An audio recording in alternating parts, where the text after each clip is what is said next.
तर मध्य प्रदेशच्या इंदूरमध्ये 40 कोटी खर्चून बांधलेला रस्ता खचलाय। रस्त्याच्या खालून पाणी उसळल्याचा व्हिडिओ आता व्हायरल झालाय। 3 वर्षांपूर्वी बांधलेला रस्ता खचल्यानं कामाच्या दर्जावरती प्रश्नचिन्ह उपस्थित होते। स्मार्ट सिटीचा पुरता बोजबारा उडाल्याची संतप्त प्रतिक्रिया नागरिकांनी दिलेली आहे।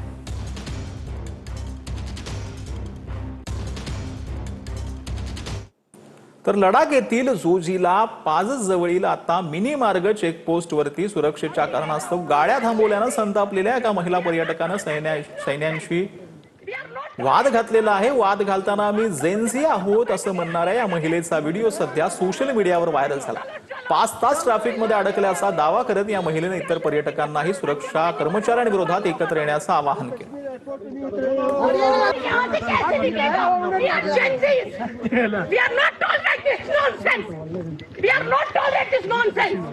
आप लोग मुझे बताओ, आप लोग बैठोगे या नहीं बैठोगे? चलो चलो कैसे रुकेंगे? 5 घंटे हो गए, निकालो सब लोग गाड़ी और चलो। वो कश्मीर एयरपोर्ट। तर गडचिरोलीच्या आश्रमशाळेमध्ये विद्यार्थ्यांना सर्पदंश झाल्याचं प्रकरण समोर आलेलं होतं। जपतलाई आश्रमशाळेची परवानगी रद्द करण्यात आली। 23 शिक्षक आता संकटात आहेत। आश्रमशाळेतील 233 विद्यार्थी शाळा सोडून गेल्याचं पाहायला मिळालं।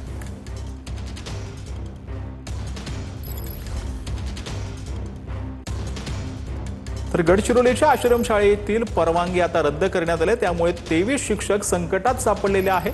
जपतलाई आश्रमशाळेमध्ये सर्पदंशानंतर 3 विद्यार्थिनींचा मृत्यू झाला।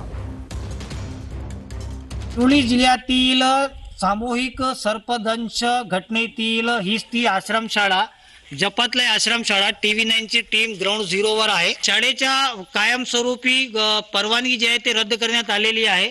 ज्याप्रमाणे विद्यार्थ्यांचं समायोजन इतर शासकीय शाळांमध्ये करण्यात येणार आहे, जसे शासनाच्या आदेश प्राप्त झाले आहेत। आमचं म्हणणं एवढंच आहे की आमचे जे इतर कर्मचारी आहेत, शिक्षक कर्मचारी असोत किंवा इतर नॉन टीचिंग स्टाफ असोत, त्यांचंसुद्धा कोणत्या तरी ठिकाणी समायोजन करण्यात यावं, जेणेकरून त्यांच्यावर उपासमारीची पाळी येणार नाही। शाळा कायमस्वरूपी बंद करण्यात आलेली आहे। ज्याप्रमाणे विद्यार्थ्याचं समायोजन होत आहे, त्याप्रमाणे आम्ही आजपर्यंत मला सुद्धा या शाळेमध्ये 2000ला रुजू होऊन आज 26 वर्ष पूर्ण झालेले आहेत।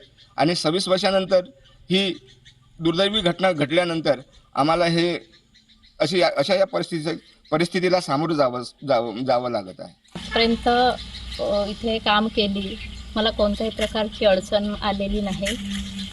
त्यामुळे या शाळेची म्हणजे जसं विद्यार्थ्यांचं समायोजन केलं त्याचप्रमाणे आमचं सुद्धा समायोजन करावं। कॅमेरामॅन सोहेल पठाण सोबत मेमडी इरफान, TV9 गडचिरोली जपतलाई। तर प्रेमाच्या जाळ्यामध्ये ओढत यूपीला नेलेल्या अल्पवयीन मुलीचा मृत्यू झाल्याची धक्कादायक घटना घडली। अल्पवयीन मुलगी कुटुंबासह डोंबिवलीमध्ये राहत होती। पवन दिवाकर आणि दीपक दिवाकर या मुलीचे अपहरण केल्याचा कुटुंबियांचा आरोप आहे। डोंबिवलीच्या मानपाडा पोलीस ठाण्यामध्ये गुन्हा दाखल करण्यात आलाय। प्रयागराज मधील रुग्णालयामध्ये उपचारानंतर पुढील उपचारासाठी मुलीला मुंबईच्या सायन रुग्णालयामध्ये हलवण्यात आलं। मात्र उपचारादरम्यान मुलीचा मृत्यू झाला।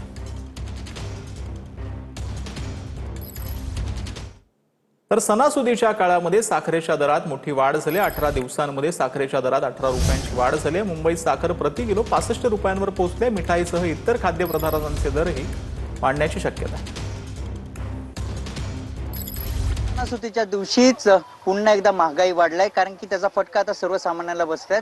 कारण की आपण जर बघितलं 3दा साखरेचे दर जे आहेत ते वाढलेले आहेत। साखर आता 65 रुपये किलोनी वाढलेली आहे, म्हणजेच 18 रुपयांनी भर या साखरमध्ये पडलेले आहेत। तब्बल 18 रुपयांनी हा भाव वाढलेला आहे। अजून देखील पुढे भाव वाढणार असल्याचं दुकानदार सांगत आहेत। मात्र साखर जर आपण बघितले, साखरेचे दर आता पुन्हा एकदा वाढलेले आहेत आणि त्यामुळे सणासुदीच्या दिवशी ही महागाई वाढल्याने जे सर्वसामान्य नागरिक आहेत त्यांच्या खिशाला एक कात्रीच बसलेली आहेत, कारण की सण जवळ आलेले आहेत आणि त्याचाच फटका आता महागाईवर बसलेला आहे। त्यामुळे साखरेचे दर जर वाढलेले असतील तर मिठाईचा दर देखील वाढणार आहे। त्यामुळे जे ग्राहक आहेत, जे नागरिक आहेत, त्यांना नाहक त्रास सहन करावा लागत आहेत। कॅमेरामन मोहन दुबेसह मयुरेश जाधव, TV9 मराठी, मुंबई। छत्रपती संभाजीनगर शहरालगतच्या भागसी माता गडाच्या पायथ्याशी रंगलेला महामहिम राज्यपाल केसरी बैलगाडा शर्यतीची अंतिम थरार अखेर पार पडलेला आहे। अंतिम शर्यतीमध्ये सम्राट आणि शंकर या बैल जोडीनं दमदार कामगिरी करत विजेतेपद पटकावलंय। महाराष्ट्रासह इतर राज्यातून आलेले बैलगाडा मालक आणि हजारो बैलगाडा शौकीनांच्या उपस्थितीमध्ये ही स्पर्धा मोठ्या उत्साहामध्ये पार पडली. तब्बल 560 बैलगाड्यांची नोंदणी झाल्यानं स्पर्धेला विक्रमी प्रतिसाद मिळाला.